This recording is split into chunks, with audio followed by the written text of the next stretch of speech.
Onu bir almışlayaq. İndi isə növbəti musiqi nömrəsini sizlərə təqdim edirəm. Təbii ki, bayram aşıqsız olmaz. Söz verilir Azərbaycan Aşıqlar Birliyinin İdarə Heyətinin üzvü Aşıq Elman Mehdiyevə.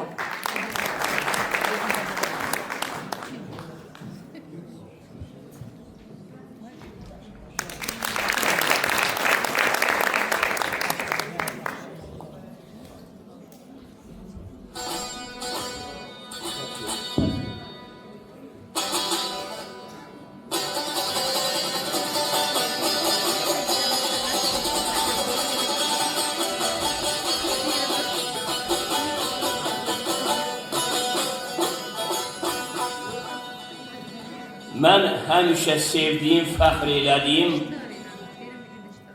bu gözəl diyara vətən demişəm. Heç vaxt ayırmadım anadan ayrı, həmişə ana vətən demişəm. Sevmişəm qeyrətli mərd oğulları, sevmişəm qeyrətli mərd oğulları.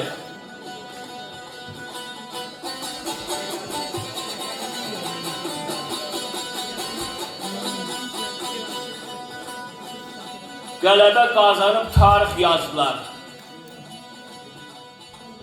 Alıb komandandan döyüş əmrini qələbə qazanıb tarix yazdılar.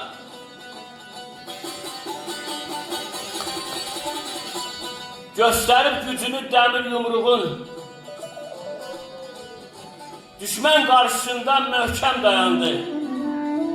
Ali baş komandan sübut etdi ki, Qarabağ əzəldən Azərbaycandır. Qarabağ əzəldən Azərbaycandır.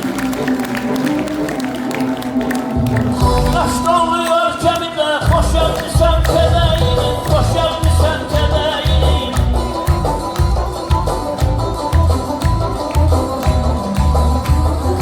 Neçə hünər, neçə dəfə,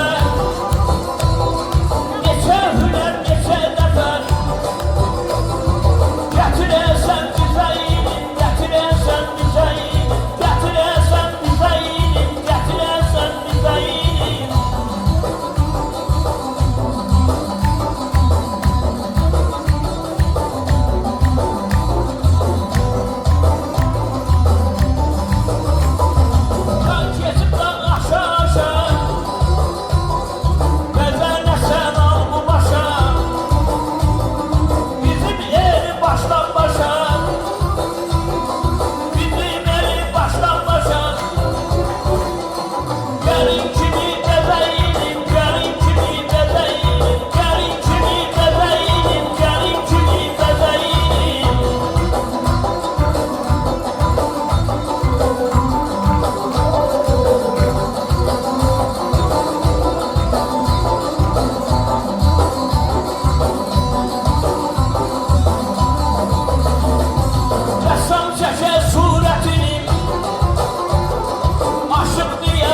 Müzik